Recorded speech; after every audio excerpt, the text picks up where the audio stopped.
Hi, ladies. Okay, let's talk about this. And this is an excellent point. I want to tell you two things that I've seen. Here in Detroit, there are several young men who are buying up tax properties, buying up foreclosed properties, fixing them up and renting them out. All right.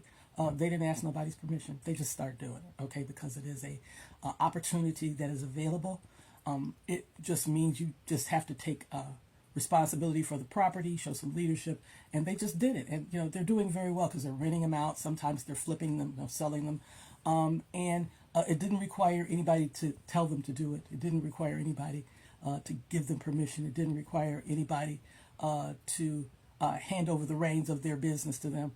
They just did it, and they're continuing to do it. Okay, there are people here in the city of Detroit buying properties, holding properties, renovating properties, renting properties, flipping property. Okay, all of that is happening. All right, and the opportunity is huge here in Detroit. Huge, thousands and thousands and thousands of vacant homes, and people are moving more into the city. And so what that does is that gives you even more opportunity. People think that nobody's moving into the city, and that's not true.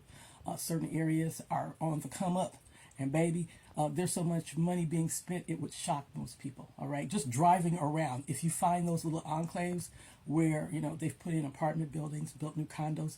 When I drive by, because occasionally I'll go and just drive around and look, I'm surprised. I was only here like 6 months ago or a year ago, and look. Oh, somebody bought up this whole bank of vacant buildings and put all new businesses in.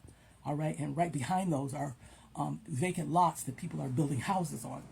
And this is not the suburbs. This is inner city Detroit. All right, so yeah, the opportunity is there, but you have to be the kind of entrepreneurial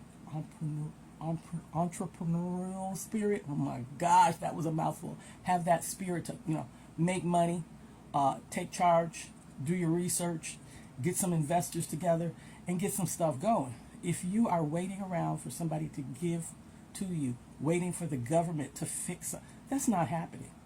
Not here in Detroit. Not never. Not never. Okay. Here in Detroit, you better be aggressive if you want to get ahead. If you want to get in here and get in on the billions of dollars, and I do mean billions, that are being given to property investors here in Detroit, you better get your game face on, get your money together, make a plan, and people are getting rich off of houses in Detroit. All right, I should probably talk about that a bit more because I've been watching real estate for the last 30 years and watching Detroit change slowly under the noses of people who are not paying attention is fascinating. Love you, ladies.